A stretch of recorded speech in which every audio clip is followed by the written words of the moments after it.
Bueno, buenas noches a todos. Baruch Hashem, otra noche más de estudio en esta época de Hanukkah, precisamente trayendo luz, iluminando, y para iluminar precisamente hay que iluminarse uno, para encender toda esa chispa que tenemos dentro para poder iluminar a otros. Y precisamente la enseñanza de hoy, que creo que culminamos la primera Mishnah del primer capítulo, tiene que ver con la instrucción, con la enseñanza. Entonces vamos a analizar un poco eso.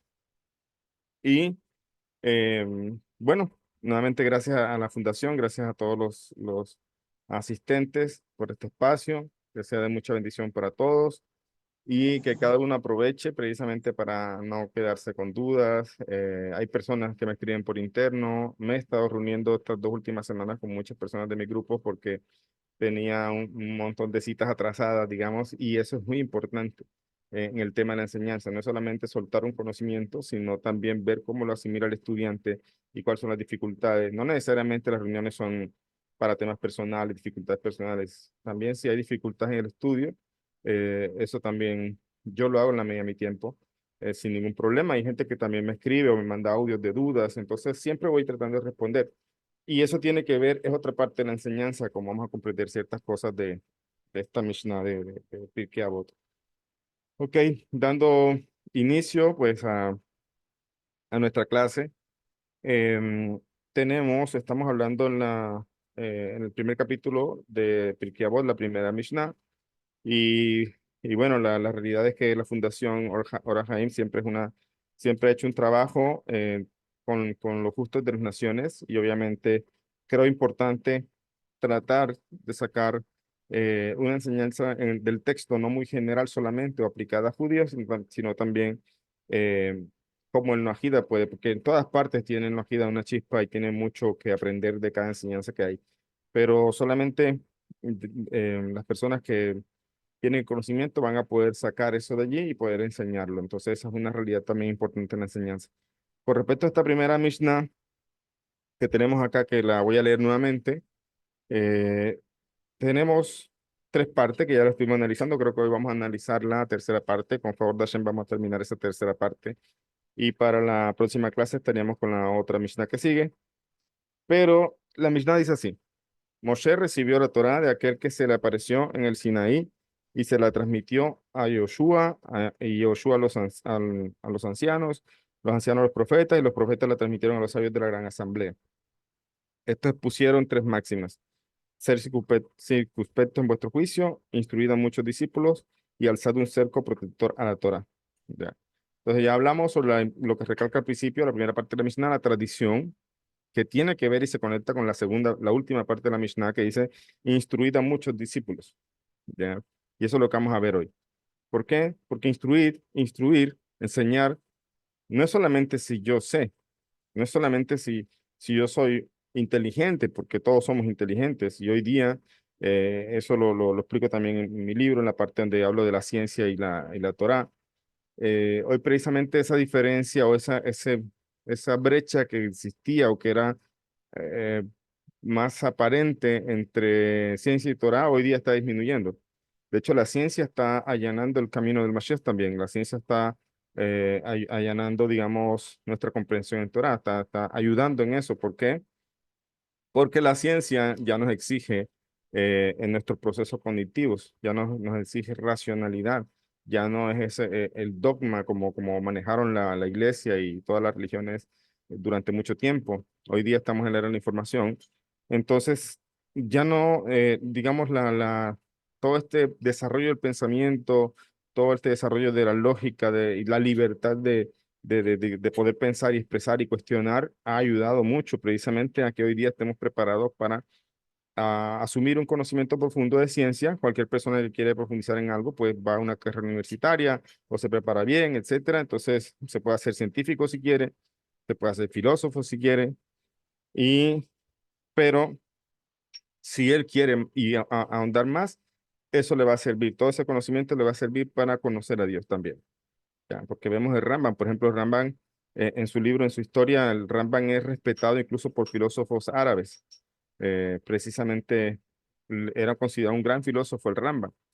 Entonces, entonces, ¿cómo una persona puede ser filósofo y al mismo tiempo judío temeroso de Hashem? La respuesta es sencilla, no hay una cosa no tiene nada que ver con la otra, todo lo contrario.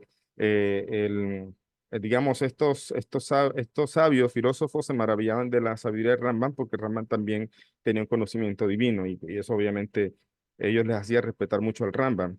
Entonces, en ninguna parte hay problemas o hay eh, distanciamiento entre ciencia y Torah. Y hoy día es cuando más podemos entender la Torah porque estamos en una época que la ciencia nos ha ayudado a desarrollar nuestros procesos de pensamiento, razonamiento, etcétera. Pero hay una realidad, por muy inteligente que seamos, por muy rápido que aprendamos un concepto de ciencia, por muy científico que seamos, etcétera, hay que ser humildes. Y ahí donde eso empieza o podría traer un gran cambio en la persona, porque a veces, entre más se sabe, incluso de ciencia, filosofía, o de todos estos aspectos que aparentemente no tienen nada que ver con Torah, resulta que puede hacer aflorar malas cualidades también en la persona, de gabá, de altivez, ¿ya? Siempre están buscando la manera de hacer quedar mal al otro, etcétera. Eh, pero cuando uno tiene humildad, que la humildad tampoco tiene nada que ver con no saber. La humildad es algo que incluso se desarrolla entre más se sabe, si se sabe trabajar lo que es el conocimiento, como lo vemos de Moshe Rabenu. Moshe Rabenu fue llamado varón humilde, o sea, el hombre humilde delante de Hashem, y era un hombre que tuvo un conocimiento divino a un nivel muy grande. No existiría, no va a existir nadie como Moshe. Entonces, nosotros decíamos la clase pasada, la antepasada, cuando hablamos de la tradición, tenemos que ser humildes. Puedo aprender mucho, porque hoy día es otra época, hoy puedo analizar y puedo tener un desarrollo intelectual mucho más grande. Pero también tengo que ser humilde en saber, en pensar que hay una tradición de miles de años en la que yo antes de aligerarme en algo debería, como dijimos en la primera clase, debería preguntarme qué dicen los sabios y analizar sobre el tema. Ahora, esta parte de la Mishnah, esta última parte, la segunda parte hablábamos sobre el tema de ser cuidadosos, que precisamente tiene que ver con esto. O sea, antes de emitir un juicio, incluso antes de asumir un concepto como verdadero, debería primeramente cuestionar y también indagar y ver qué dicen los sabios, etcétera. Entonces, en ningún momento se le está diciendo al no ágida que acepte porque sí. Ya. De hecho, muchos han llegado hay libros de científicos que han llegado a conocer a Dios a través de la ciencia, etcétera. Todavía, y aún así, su concepto de Dios también está un poco que hay que refinarse. Ya. Entonces, el punto es que uno debe de ser cuidadoso en su juicio, es decir, en su proceso, si tiene una orientación, etcétera, debe preguntar, indagar y aclarar, pero siempre vamos eh, también de acuerdo a lo que dice la tradición. Esta tercera parte de la Mishnah que continúa diciendo aquí, instruida a muchos discípulos, se puede malinterpretar, ¿ya? Eh, Porque se puede entender tal cual. Entonces tengo que ahora salir a buscar mucha gente, en este caso, en este contexto, para el noajismo. Mucha gente que acepte las 7 leyes. Y aquí hay un problema precisamente con esta Mishnah cuando aplica a judíos y cuando aplica a no judíos, a justos de las naciones. ¿Por qué? Recuerden, podemos ser proselitistas o debemos ser proselitistas con las naciones. No, no debemos. Y si quieren comprenderlo más a profundidad, léanse o vean las clases que yo ya di, que las estoy publicando todas. Eso las estudiamos hace ya casi 3 años, me parece. Tal vez 4 años, no sé.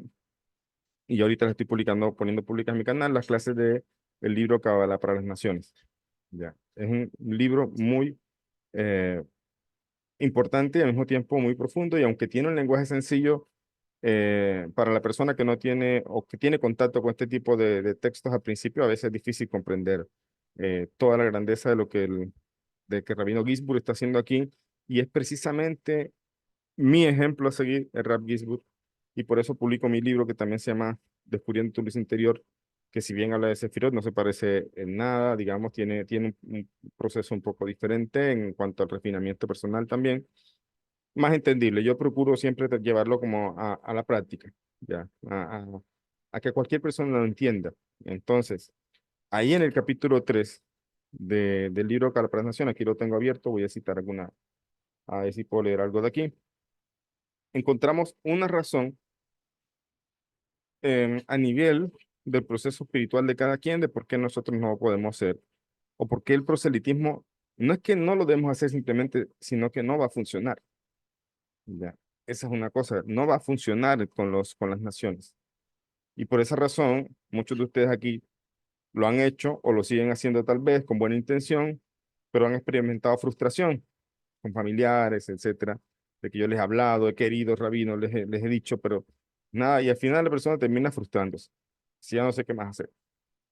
Pues debes saber que eso ya está explicado en libros como este y que yo también lo he explicado y lo menciono en mi libro también, y es que el proselitismo no va a funcionar con las naciones. ¿Por qué?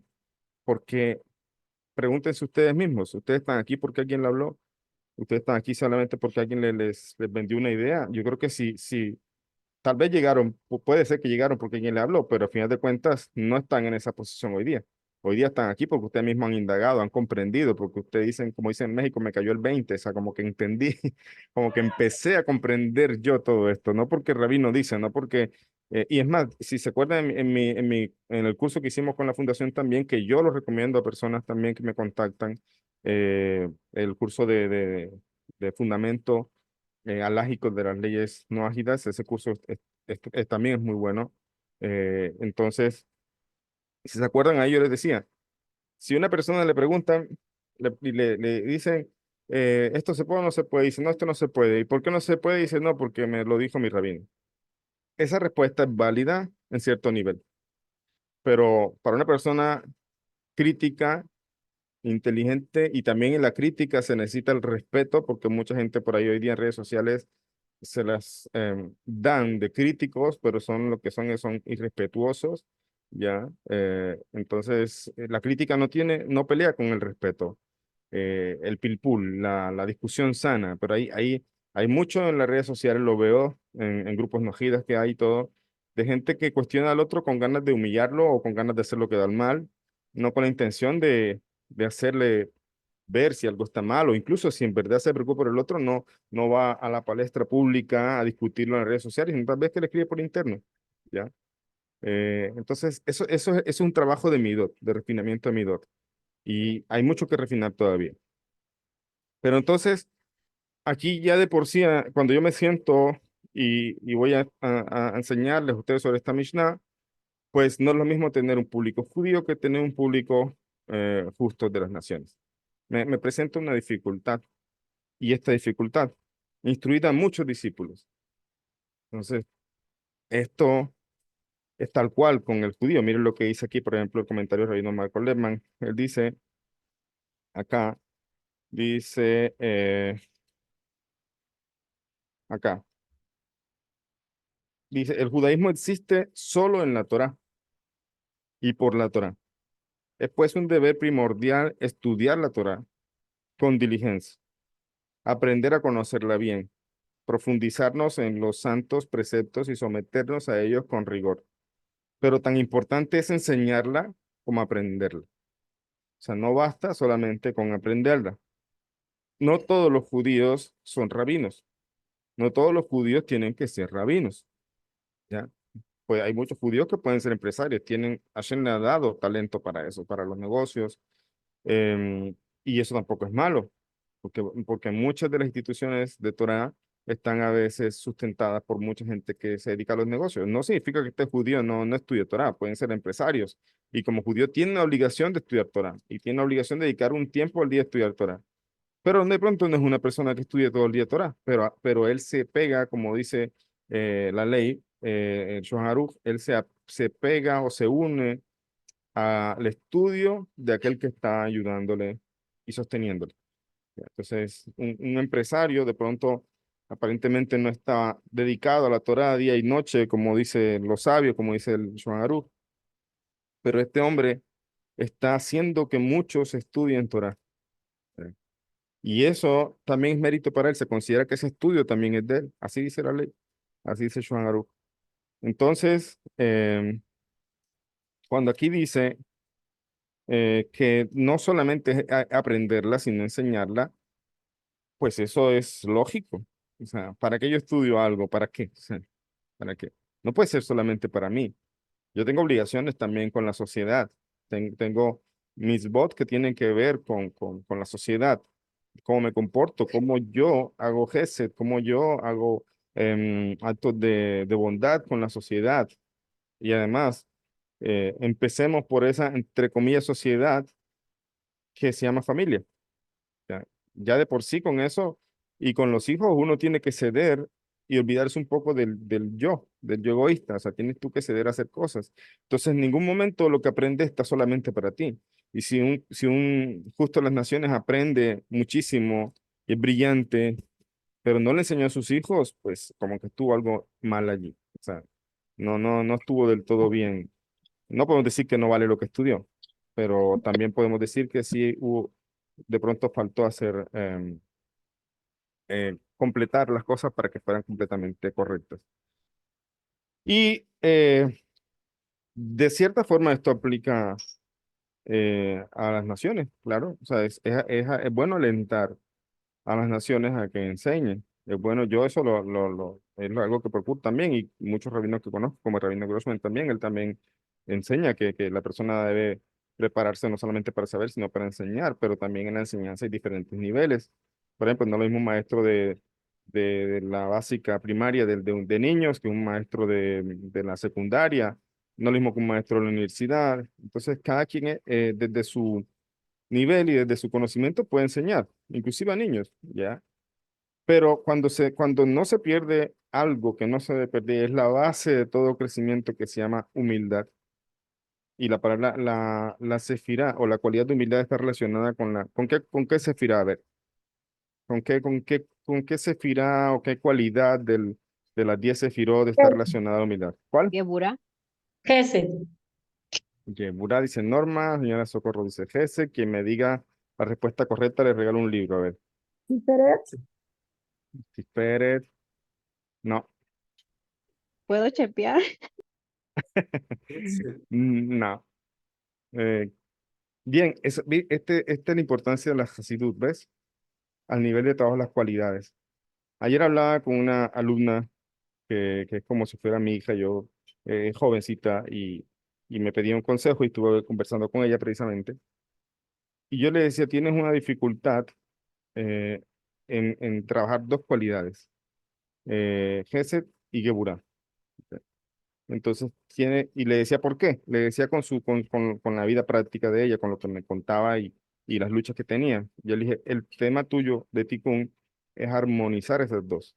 O sea, hacer que funcionen bien las dos unidas, porque se estaban separando y disociando y se están expresando de una manera negativa. Y cuando una cualidad se refleja de manera negativa, primeramente no nos beneficia a nosotros, o sea, nos trae problemas.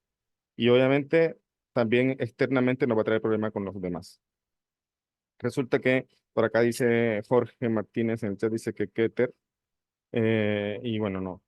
Entonces, la sefirá o la cualidad, porque si hablamos de sefirá, a veces mucha gente vuela con cosas que ha estudiado por ahí de Kabbalah, que no es Kabbalah. Binah, Eh, ¿Cómo? Binah. Vina, no, está mal, muchachos, está mal. Espero que después que lean mi libro ya haga la pregunta y ya todo el mundo acerte a la respuesta correcta. ¿Cuál es la sefirá de que representa la humildad?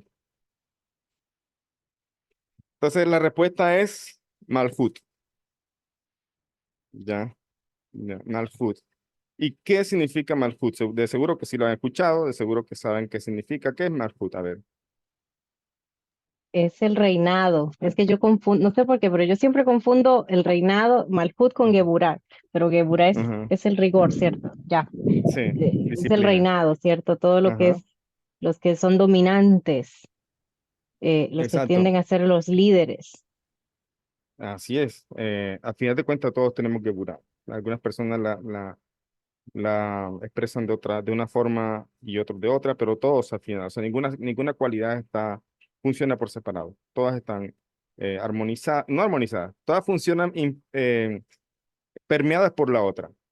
Pero eso no necesariamente está bien en la manera en que funcionan. O sea, esa esa permeabilidad que hay de una con la otra no necesariamente está bien. Entonces, por eso hablé de tikkun, de refinamiento, o sea, buscar de cómo se expresa de manera correcta esta cualidad. Pero Malhut es reinado, ¿cómo puede ser reinado humildad? La gente, o sea, a mí reinado me suena todo lo contrario. Me suena a alteza, a alguien muy grande, alguien en una posición muy superior a los demás. Y sí, en parte es así. Pero eh, históricamente, eh, la historia nos ha demostrado, valga la redundancia, nos ha demostrado que los reyes han sido en su mayoría tiranos. Es decir, con todo el poder que tienen, hacen lo que quieren. Y incluso los reyes de hoy día no son como el Shulchan Aruch lo trae, porque hay leyes con respecto a los reyes, incluso reyes gentiles. Porque un rey de antes podía a su antojo hacer cosas que son incluso aberraciones o matar a quien quería, y nadie podía decirle nada, porque era rey. ¿Ya? Entonces, pero dentro de lo que es realmente Malhut en Israel, que son los reyes, es a los que más se le exige humildad. ¿Ya? El rey judío es la persona que es el ejemplo de humildad. La grandeza la da la humildad. Y precisamente explica la Kabbalah que con donde se logra ver la cualidad de Hashem, o la cualidad de humildad de Hashem en su reinado. Porque él no tendría que seguir ciertos parámetros o ciertas leyes que él puso en el mundo. Ya. Él podría hacer lo que quisiera y no seguir ciertas cosas. Por ejemplo, pensemos en el juicio de Yom Kippur, que hemos estudiado y hemos leído de que hay unos tribunales de los acusadores y los tribunales de los que están abogando por otra persona. Hashem, ¿para qué pone eso? Más bien que decida él. Ya, y no haga tanto, discúlpeme la expresión así, no haga tanto show con gente de un lado y del otro discutiendo y unos hundiendo a una persona y otros rescatando las cualidades positivas de otra persona. A mí que Hashem decide ya, punto. Ahí vemos la grandeza de Hashem. Vemos la grandeza de Hashem en donde él es humilde de seguir las propias leyes que él puso en el mundo. ¿Ve? Entonces, ese es el ejemplo de humildad más grande que podemos ver nosotros y por eso la verdadera humildad o la verdadera grandeza está en la humildad. ¿Ya? Si una persona estudia Torah como debe ser, un justo de las naciones estudia Torah como debe ser y es humilde, no significa que sea humilde una persona que está ahí y que simplemente tiene que hacer lo que diga el maestro y que no puede cuestionar. Eso no es humildad, eso es una corrupción de la humildad. ¿Ya? ¿Ya? Entonces, eso no es humildad. La verdadera humildad te hace libre y te hace valer. Por ahí, el aspecto de realeza de nosotros es cuando nosotros nos amamos a nosotros mismos, cuando nosotros estamos felices con nosotros mismos, cuando yo me siento en paz, me siento feliz conmigo mismo, pero si yo estoy siendo humillado, estoy siendo adoctrinado y no puedo opinar, no puedo, entonces eso no es humildad. Te torcieron esa cualidad, te están tergiversando el asunto. Entonces volvemos al punto. Cuestionar al rabino, cuestionar al padre incluso, al padre de familia, al padre de cada persona, ¿está mal? No. La Torá nos trae leyes a nosotros sobre Kibud Abaim, el respeto a los padres. Para no ágidas, eso es una ley racional, porque se supone que quieren ser justos las naciones, pues ahora no es que van a maltratar a los padres, se supone que deben aumentar en buenas midot y aumentar en santidad, no van entonces a hacer eh, cosas inapropiadas. Entonces, por lógica, la persona no ágida también tiene que cumplir este precepto de Kibud Abaim, de respeto a los padres. Pero ¿y qué pasa con un padre de pronto que no se le lleva bien con el hijo?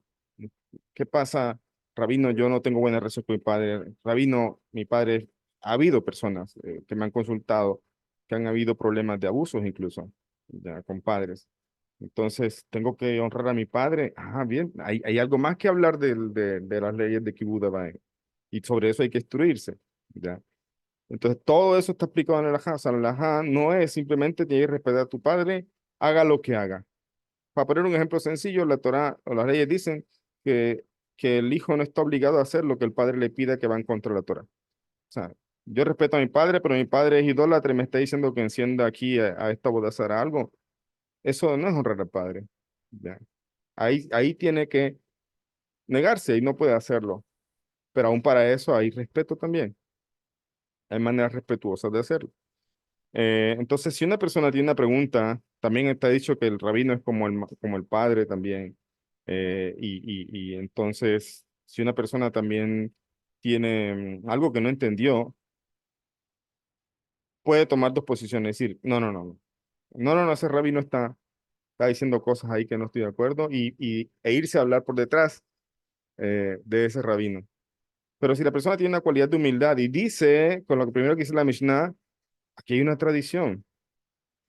Y este rabino ha estudiado, este rabino tiene un proceso, este rabino tiene estudios, o sea, su Torá, por respeto a la Torá del rabino, ni siquiera por el rabino, uno debería pensar, ¿será que yo entendí bien?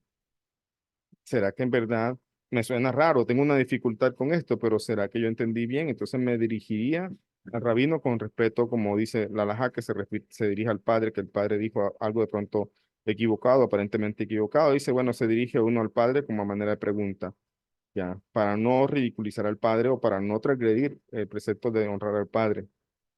Pero no dice ahí, la ley acepta lo que tu padre diga, incluso que se equivoque. No está eso allí. Entonces, por favor, no estamos llamados a ser personas que creamos simplemente por creer. Tenemos que utilizar nuestra inteligencia y nuestra lógica y nuestro razonamiento. Pero cuando tenemos humildad y cuando tenemos esa cualidad de realeza, o sea, lo podemos traducir hoy día en palabras modernas, porque realeza suena, de pronto, no me van a entender si les digo dignidad, ¿ya? Dignidad está relacionada con la cualidad, o es la cualidad de Malhut. Ya, hablando en términos modernos es dignidad. Yo me siento digno cuando me siento bien conmigo mismo. Si estoy avanzando en un proceso y soy humilde y no me siento pisoteado, sino que tengo una dignidad y no voy a dejar que me pisoteen tampoco. Entonces yo tengo dignidad, desarrollé una cualidad de dignidad y en esa cualidad de dignidad y amor propio yo también puedo cuestionar dentro del respeto. Pero eso tiene que ver con la humildad. ¿Ya? La persona va a cuestionar desde la humildad.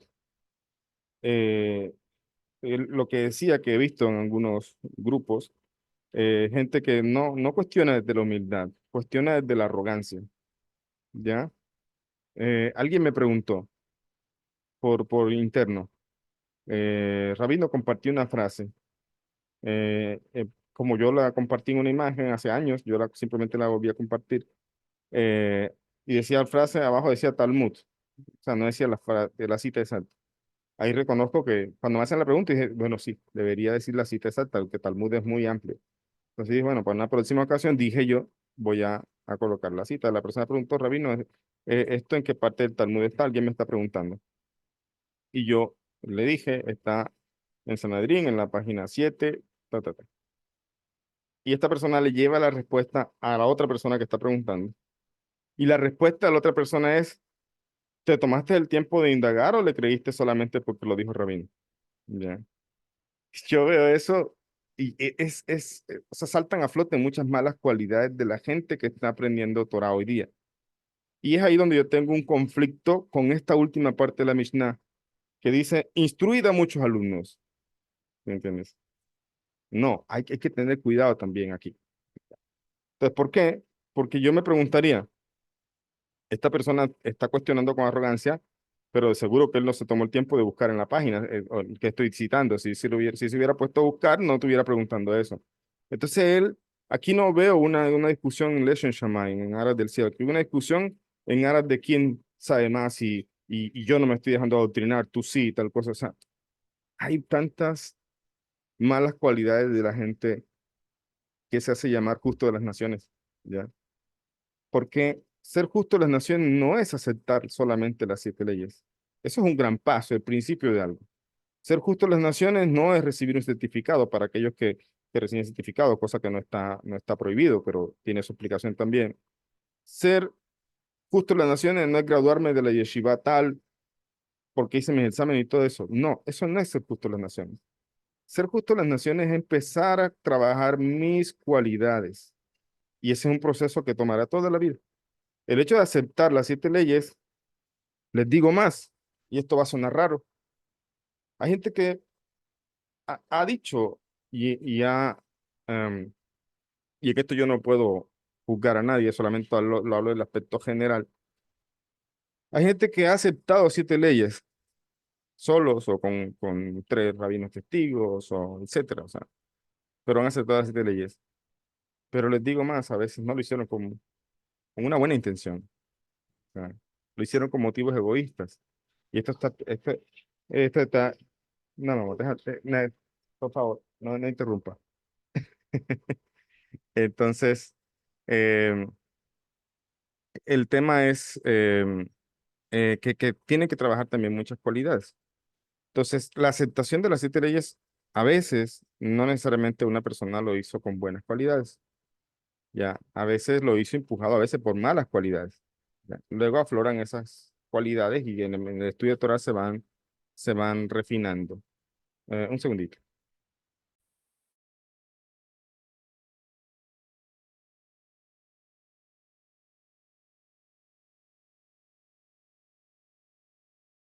Eh, Perdón. Entonces, ¿qué pasa? Que es que hay una cosa que está oculto y solamente Dios la conoce, y es el temor a Dios.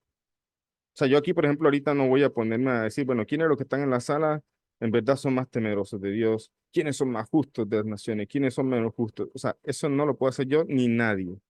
Nadie lo va a hacer, ¿ya? Ni nadie lo puede hacer.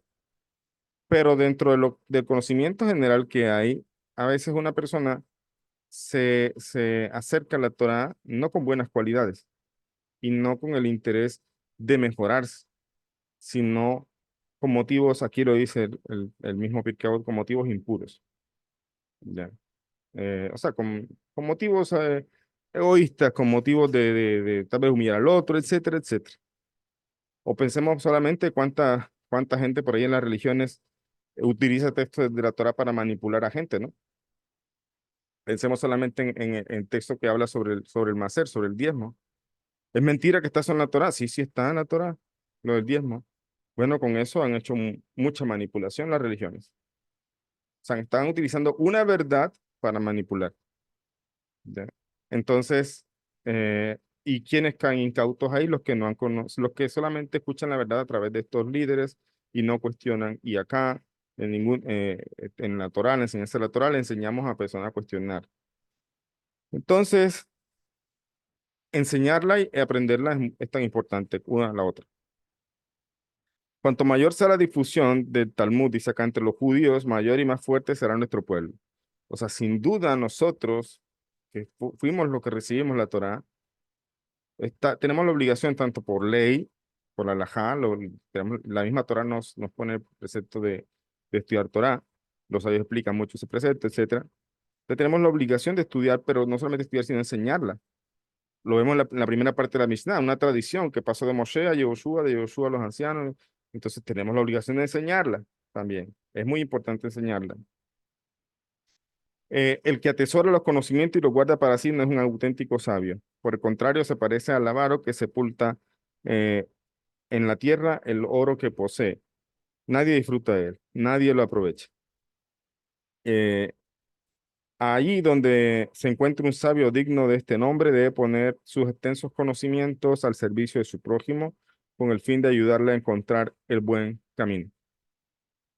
Debe admitir que el alumno, como alumno a cualquier persona, dice Rabino Michael Lemon, con tal que sea honrada y de buena voluntad, sin empezar por averiguar si su enseñanza le será provechosa. O sea, a pesar de que dice cualquier persona, no es cualquier persona. Es decir, dice, por lo menos que sea honrada, con tal que sea honrada y de buena voluntad, o sea, sea sincera. Entonces, vuelvo, lo que estamos leyendo no lo escribió el rabino para los justos de las naciones. Es una enseñanza para nosotros como judíos y lo que todos estos años hemos estado haciendo en el exilio, transmitiendo la Torah. Si no fuera por la Torah, sinceramente, somos el único pueblo que sigue manteniendo sus costumbres antiguas. ¿Ya? Entonces, la Torah es vida, la Torah nos mantiene vivos también a nosotros. Entonces, tenemos la obligación de enseñar. Pero les digo algo, esto está en el Shulchan Aruch, lo estaba buscando ahorita la halajá, pero no me acuerdo, no la encontré. El mismo Shulchan Aruch con respecto a la enseñanza dice que no se le enseña a una persona indigna. Eso se refiere a una persona que viene de pronto, vuelvo al punto, el Shulchan Aruch no está hablando de no judíos. La realidad es que aún dentro del pueblo judío hay gente con malas cualidades. Esa es una realidad, porque todos tenemos que trabajar nuestras cualidades. Nosotros trabajamos dentro de lo que son los preceptos judíos, y también con la tradición que hay sobre estos libros de ética, Musar, Hasidut, lo que sea. También los judíos tenemos la obligación de trabajar nuestras cualidades. O sea, todo el pueblo judío también tiene que trabajar en sus cualidades. Hay gente que ya está a un nivel muy grande, son los sadiquín también, ya han trabajado y refinado prácticamente, como dice el Tania, las vestimentas de sus malas cualidades. O sea, ya no se expresan las malas cualidades de manera incorrecta. O sea, ya no se expresan las cualidades de manera negativa, vamos a decirlo así. Entonces, tanto judíos como no judíos tenemos que trabajar en nuestras midot. Por lo tanto, puede pasar que llegue un judío, querer estudiar, y es una persona que no es ni honrada, como dice aquí, ni de buena voluntad. ¿Sí? Entonces, el Shulchan Aruch prohíbe enseñarle a una persona así, a menos que se haga un proceso, dice Shulchan Aruch, digamos, se le ayude a la persona a prepararse un poquito mejor para, para estar apta para la enseñanza. O sea, en el proceso de enseñanza es como un proceso de una conversación. Está el locutor y está el receptor, ¿cierto? Una persona que quiere enseñar no puede hablar sola, necesita alguien que reciba la enseñanza. Entonces, el proceso de enseñanza necesita ver quién va a recibir esa enseñanza, qué puede recibir y qué no puede recibir. Una persona preguntaba a un alumno muy cercano, le decía, Rabino, ¿tú cuántos grupos tienes?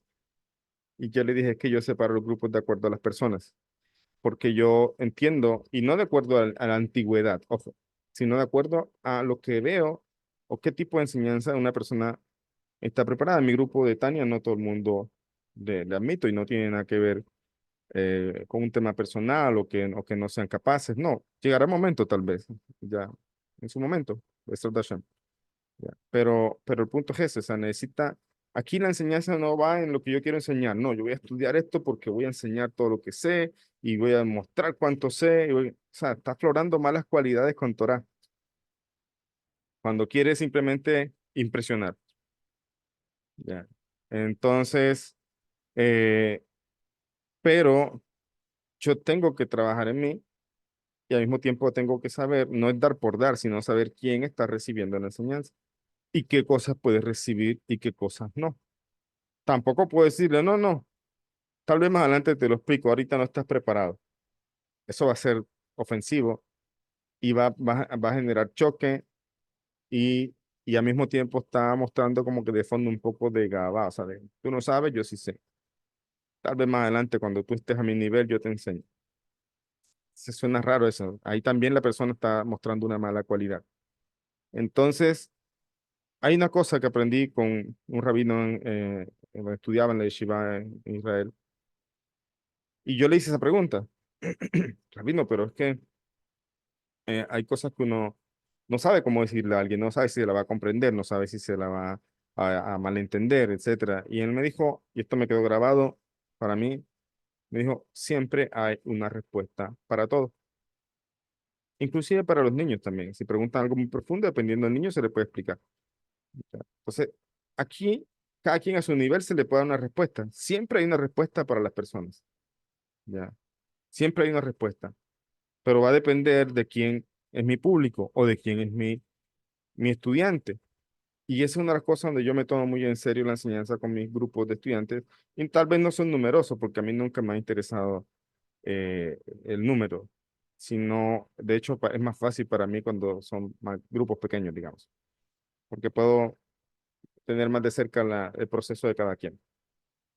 Entonces, acá dice, debe admitir, dice acá el Pirkei Avot, debe admitir como alumno a cualquier persona con tal que sea honrada y de buena voluntad, sin empezar por averiguar si su enseñanza será provechosa o no. O sea, primeramente, no no se pregunta, ¿será que me va a entender o no? ¿Será que esto le va a beneficiar? No, primeramente tiene que ver las cualidades que la persona tiene, porque puede ser que se dirige aquí, como dice más adelante, lo vamos a leer, con motivos impuros, es decir, no con motivos de ser mejor, no con motivos de Shen Shammai, sino con motivos impuros, con malas intenciones.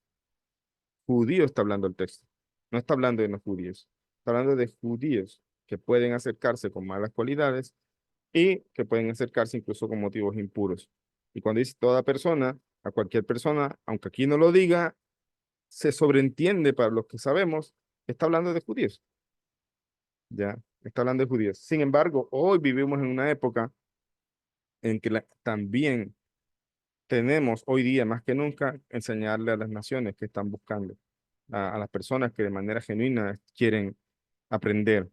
Pero también ustedes deben saber que esto que está diciendo aquí también aplica para las naciones. Es decir, también puede venir una persona con motivos impuros a querer aprender o a querer declararse como justo la nación, aceptar sus preceptos, externamente los acepta, internamente eh, eso queda oculto para Hashem, no sabemos su trabajo, pero cuando la enseñanza, sobre todo esta enseñanza hasídica que te va enfocada a muchas de las cualidades, es muy beneficiosa para las naciones. Por eso también el Baal Shem Tov dice que en una de sus meditaciones se encontró con el Mashiach en los mundos, las cámaras celestiales, y le dijo, ¿cuándo vas a ir? Le dijo, cuando tus manantiales se difundan en el mundo. O sea, la Hasidut es parte de la Geulah, ¿ya?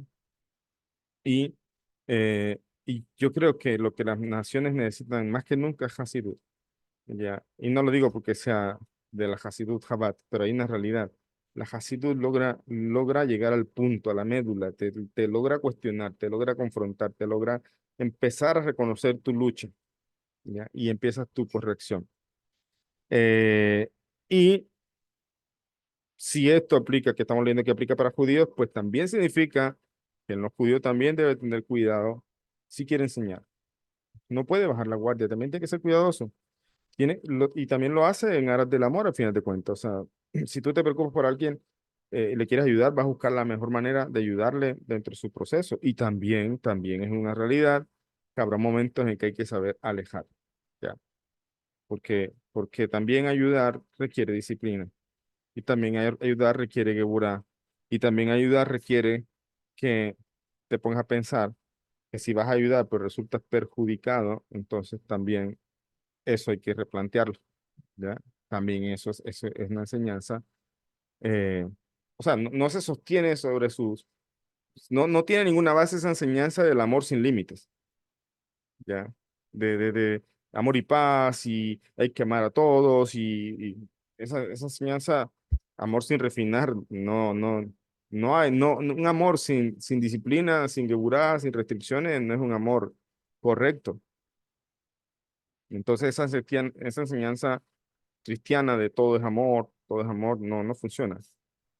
¿Ya? También necesitas saber apartarte de la gente que te hace daño, ¿ya? Y lo que sí debemos nosotros procurar es no tener remordimientos y procurar no tener odios, porque al final de cuentas es una carga que tenemos nosotros, no es que se fue. Es una carga que llevamos nosotros, el resentimiento, el odio. Entonces nosotros, eso tenemos que hacer. Pero se necesita entonces disciplina. Y dice acá, que la persona debe admitir como alumno a cualquier persona con tal que sea honrada y de buena voluntad sin empezar por averiguar si su enseñanza le será provechosa. Rabbi Gamliel fue uno de los grandes maestros de Israel, pero era demasiado severo en cuanto a la elección de sus discípulos y el Talmud lo reprocha. Eso está en Berajot. Hay una enseñanza sobre eso, pero Talmud enseña sobre precisamente que él se dio cuenta de algunas cosas que de pronto tenía que corregir y la corrigió. Así enseña el Talmud. Em, Después dice acá, procurad sencillamente reunir a muchos alumnos a vuestro alrededor. Esto no se lo tomen tan a pecho, vuelvo al punto. No es buscar el número, el que tenga más alumnos. Ya, la organización no gira que tenga más alumnos. Somos los mejores, pero no. A veces eso trae problemas. Pues, requiere más responsabilidades para manejar a las personas. Para manejar, no, para enseñar, dirigir. Eh, entonces dice, Y si alguno de ellos comprenden el estudio de la Torah por motivos impuros o por orgullo o por interés, no le pongáis impedimento, dejad que aprenda. Oye lo que dice. Procurad sencillamente reunir a muchos alumnos a vuestro alrededor, y si algunos de ellos emprenden el estudio de la Torah por motivos impuros, por orgullo o por interés, no le pongáis impedimento, dejar que aprenda. Y Rabino, parece que ahí encuentra una contradicción con el texto, con lo que estábamos diciendo. La respuesta es no, no hay contradicción. Porque hay gente que, ¿qué dijo antes? Antes dijo que sea honrada y que, con tal que sea honrada y de buena voluntad. O sea que no es completamente, puede tener intenciones equivocadas al acercarse a estudiar Torah. Ya. Por ejemplo, encontramos muchas personas que se sentaron a estudiar Torah para poder desafiar a los sabios. Ya. Encontramos historias así en el Talmud. Ya. Pero resulta que en el proceso terminaron aceptando que la Torah es verdad y aceptando la grandeza de los sabios también. Encontramos historias así, pero no significa que no haya por lo menos algunos prerequisitos. O sea, debe haber una persona honrada, o sea, bien intencionada. Una persona que por lo menos no es perfecto, porque si fuera así, pues nadie recibía, ni siquiera muchos de los judíos estudiaría Torah, porque si no, tenemos que alcanzar la perfección para poder estudiar Torah. No. De hecho, la Torah es la que nos ayuda a perfeccionarnos. Pero se necesita tener unos puntos básicos. Ser buena voluntad, o sea, también humilde, sincero consigo mismo y honrado, ¿no? Ya las otras cosas con las que vienes aquí, eso se irá puliendo, ya se va a mejorar. Por eso dice aceptar a todos, inclusive que venga con motivos impuros. O sea, entiéndase motivos impuros con malas intenciones. Eh, pero les doy un consejo, esto no es tan así aplicable a las naciones, ¿ya? ¿Por qué no? Porque el proceso de refinamiento espiritual es diferente. Léanse capítulo 3, Cábala para las Naciones, ¿ya? Eh, Léanse Tania, bueno, no, el Tania es complejo o a veces chocante, pero al principio, pero el Tania cita un proverbio, que incluso las traducciones de la Torá, del Tanaj, em, lo traducen de otra forma para ocultar un poco lo que dice el proverbio. Déjame si tengo el Tania aquí. Dice aquí, este es un proverbio,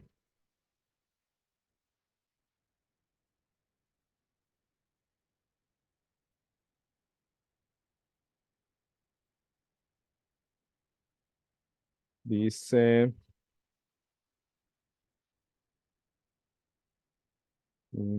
esto es 47, esto está citando a Babatra, proverbio 14:34. ¿Quién tiene por ahí proverbio 14:34? ¿Lo pueden leer, por favor? Mientras yo busco acá también, un segundito, voy a sacar si tengo el libro de proverbio aquí en la biblioteca. Ya voy.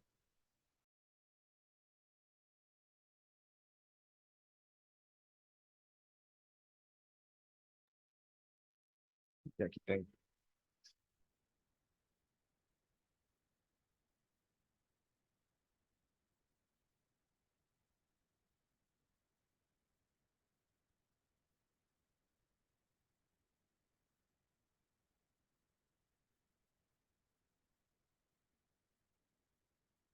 Ya lo encontré. Vamos a ver quién más lo está buscando. Ujú. ¿Alguien puede tomarse el trabajo de buscarlo en Google de lo que dice la Reina Valera? O creo que traducción cristiana, no sé si Reina Valera tiene. Yo de verdad no conozco mucho. 14:34, cifra. Sí. Ujú. Ok.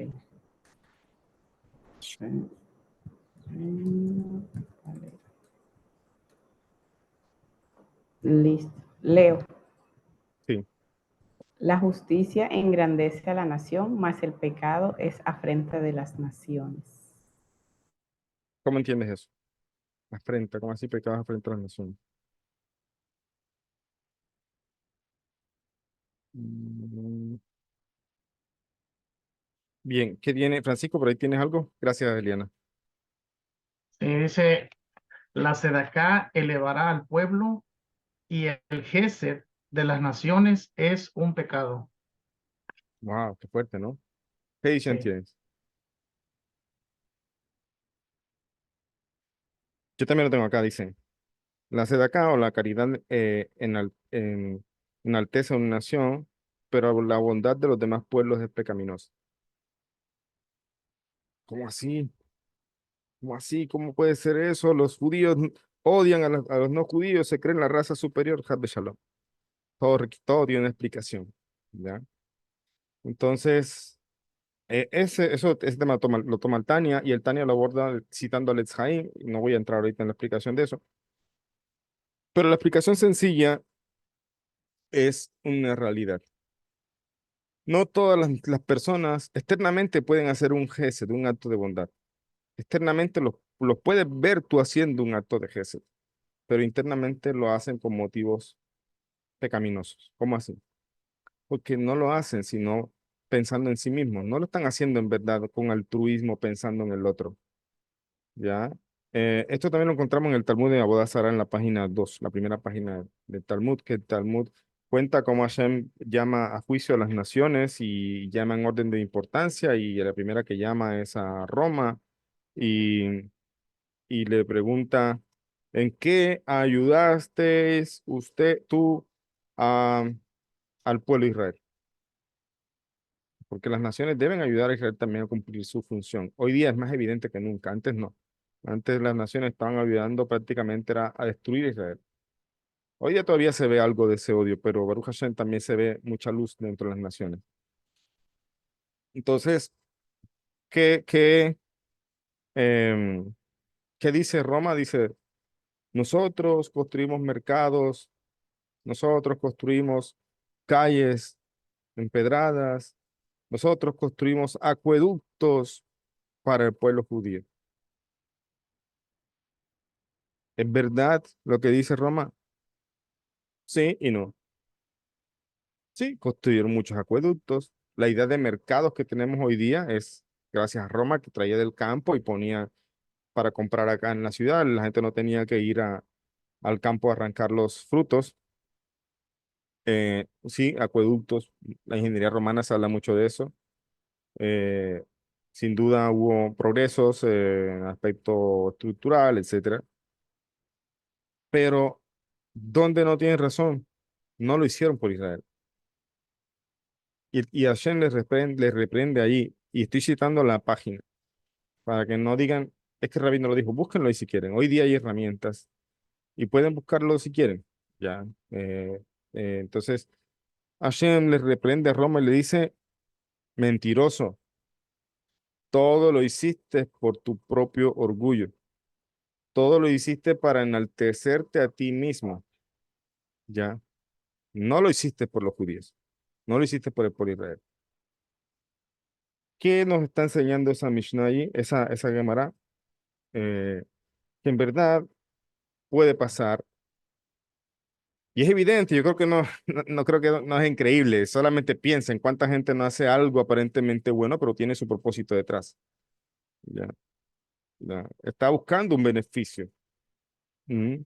Mucha gente, se encuentra poca gente que en verdad hace las cosas con altruismo, que en verdad las hace pensando en el prójimo. Y esa gente, dice el Tania, aquí en esa nota que estamos diciendo, se llaman los justos de las naciones.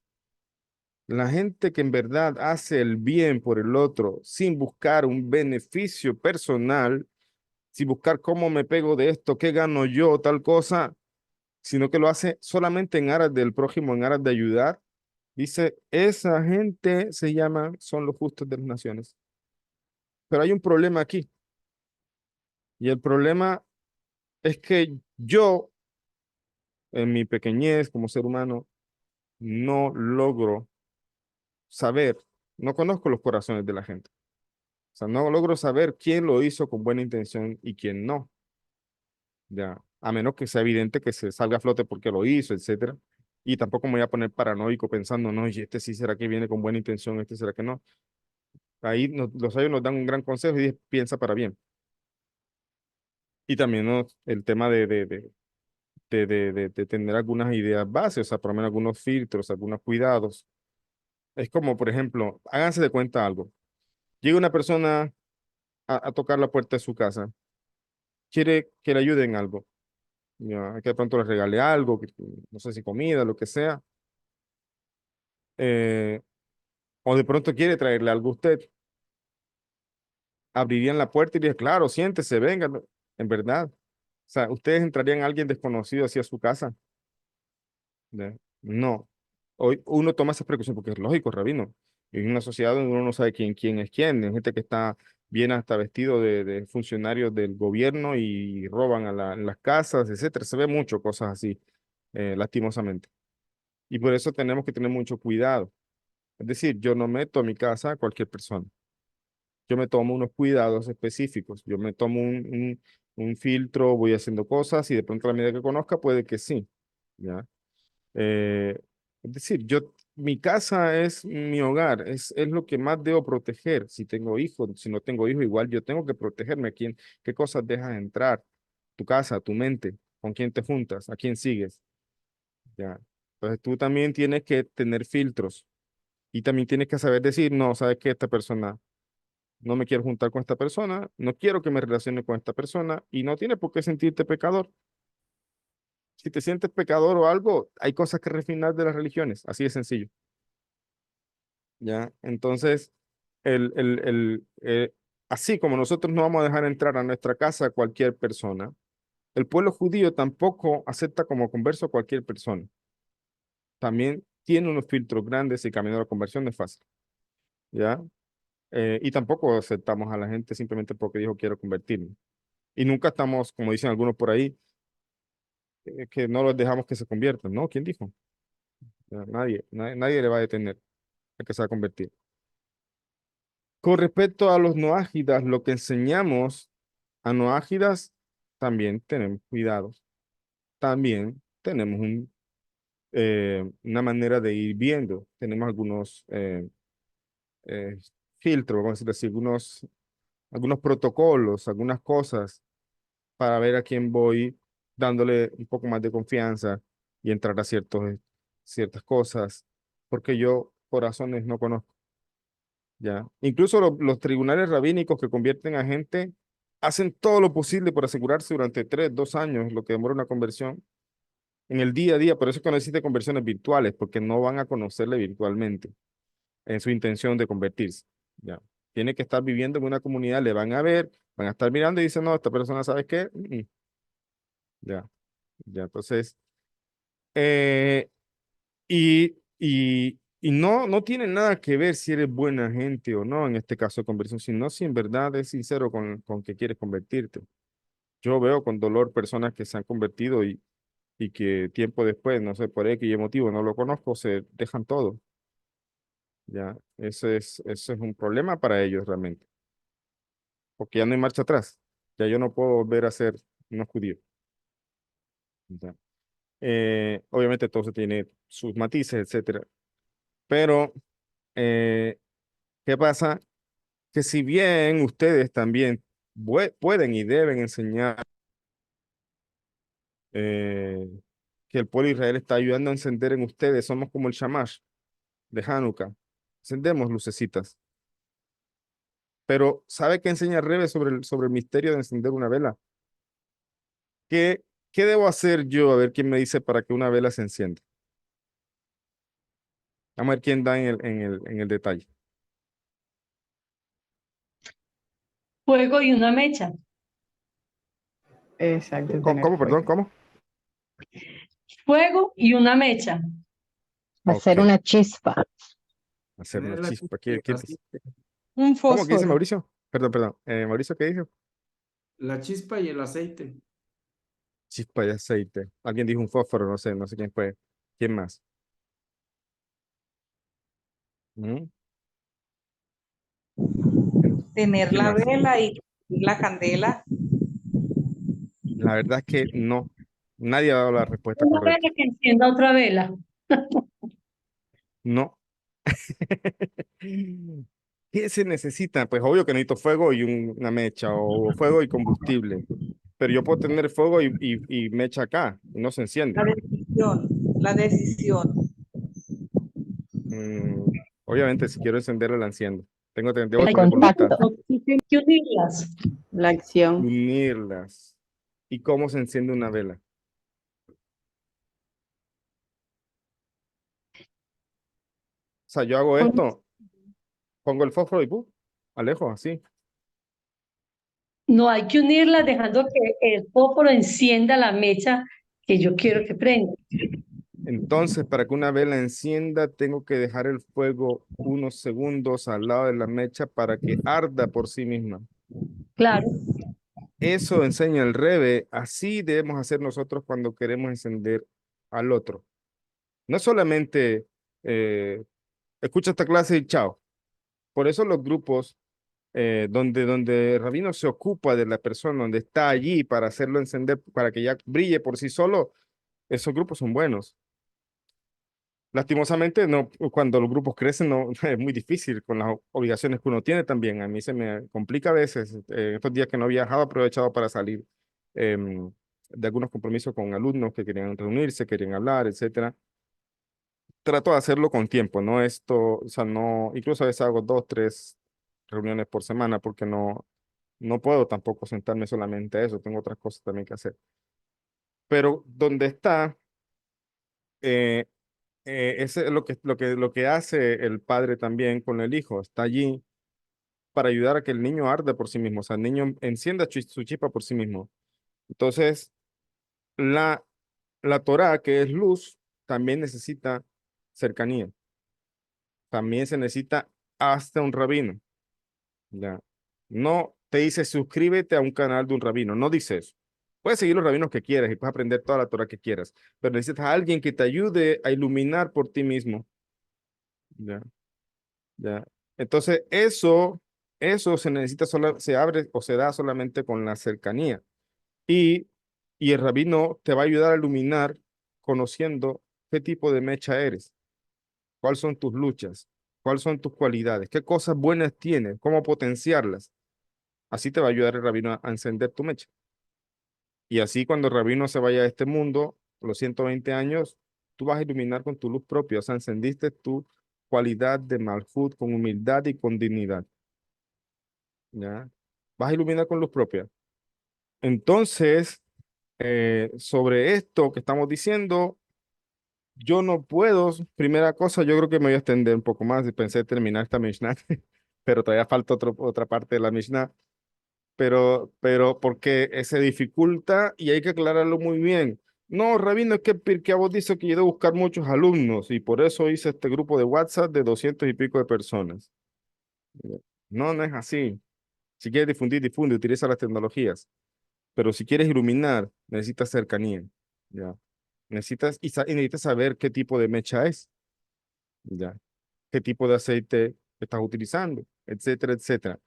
Entonces, cuando aquí se está diciendo, pues procurar reunir sencillamente a muchos alumnos a vuestro alrededor y si algunos de ellos emprenden el estudio de la Torah por motivos impuros, por orgullo, por interés, no le pongáis impedimento y dejad que aprenda. Esto aplica para el judío porque el judío tiene por eso son llamados hijos, tiene una conexión muy íntima con Hashem, que el judío tiene algo que sí o sí va a despertarse ahí. Puede que llegó con malas intenciones, pero es honesto, es honrado, pero va a refinarse y va a salir eso que tenía allí. Pero acabamos de ver un proverbio que escribió ¿quién escribió el libro Proverbios? Entonces, Salomón, una persona el rey Salomón, una persona muy sabia. Y Proverbio también es un libro místico. Y dentro de la Kabbalah, que aborda el Tania, citando algunas cosas del Eshaim, dice, este tema con respecto a las almas de las naciones, hay mucha gente que en verdad hace las cosas aparentemente buenas, pero con malas intenciones, ¿ya? Y no estamos para juzgar, no estamos para decir quién sí, quién no, dejémoselo a Hashem. Pero yo desde mi racionalidad, como ser inteligente que soy, como buen maestro que quiero ser, debo tomar mucho cuidado y precaución con quien quiero enseñar y a quien no puedo enseñar y a quien más bien mantengo lejos para que no me venga a causar problemas con lo que ya tengo aquí. Entonces, lo místico de quién es sí sincero y quién no, y quién lo hace con buena intención y quién es altruista, eso no lo sé yo. juzga a cada persona para bien, pero también utiliza tu lógica, tu intelecto, tu raciocinio para poder evidenciar aquellas cosas que te dicen más bien esa persona, ten cuidado, no se trata, o atiéndela de otra forma o lo que sea. Entonces, aquí, con respecto a las naciones, no funciona así solamente de enseñarle a todo el mundo, aunque venga con malas intenciones. No, no funciona así. Hay que tener mucho cuidado, hay que tener muchas precauciones. Eh, dice, la luz de la sabiduría divina purificará sus pensamientos y le desviará de su propósito dedicarse a las sutilezas en detrimento de la verdad.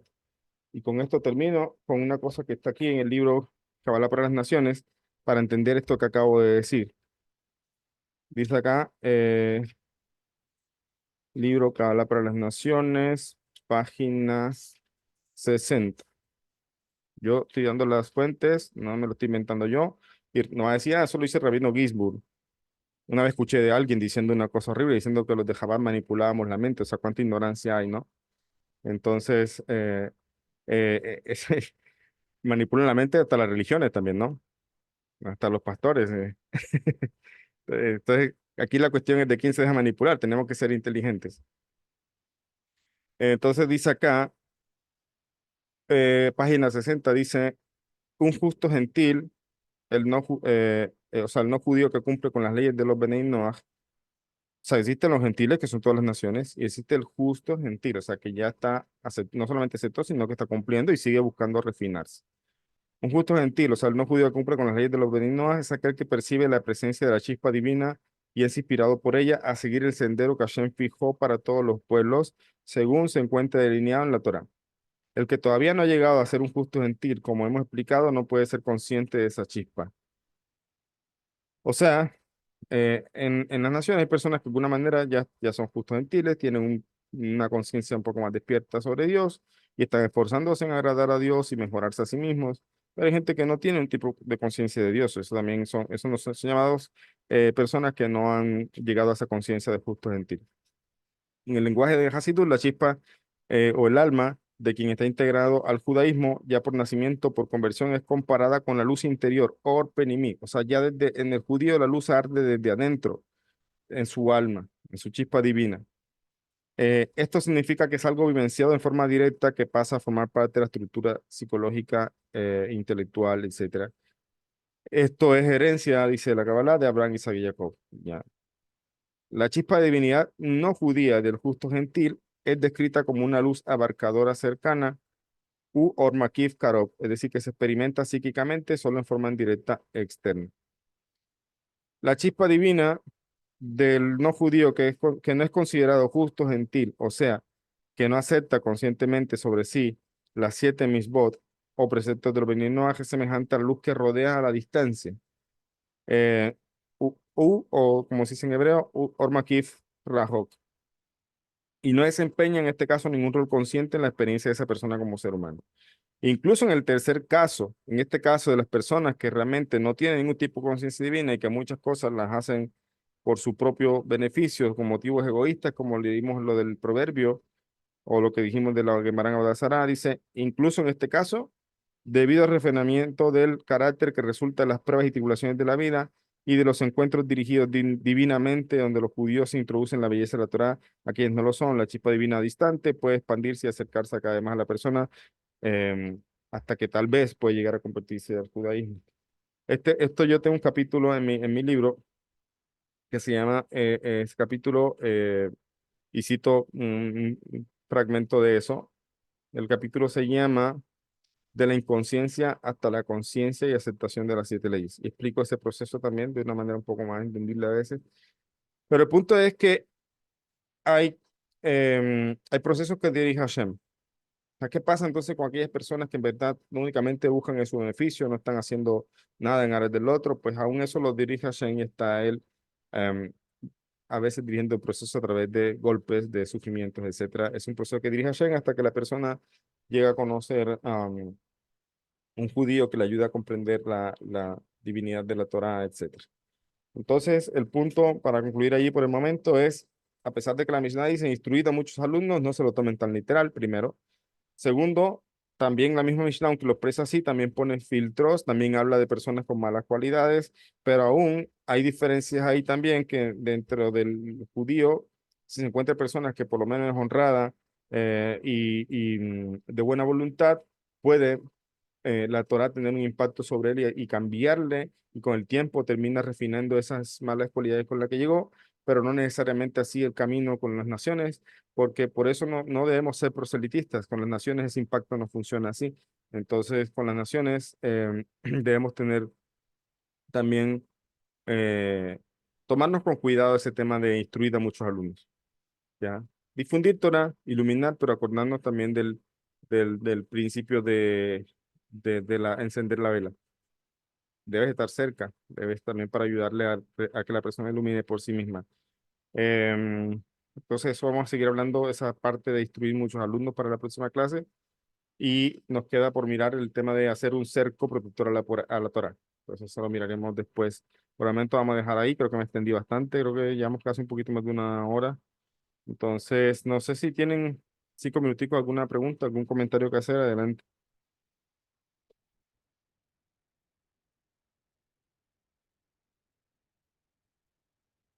Ok, si no hay preguntas, entonces vamos a terminar allí. Besrat Hashem, nos vemos en la próxima clase. Y ya sabes, si quieren entrar a mi grupo de estudio, pueden escribir por interno y ahí les explico cómo. Ok. Gracias a Francisco, gracias a la Fundación, gracias a todos por asistir. Todo lo mejor. Muchas bendiciones. Gracias. Gracias, Rabino. Buenas Feliz noches. noche Chao. Gracias. a todos. Chao.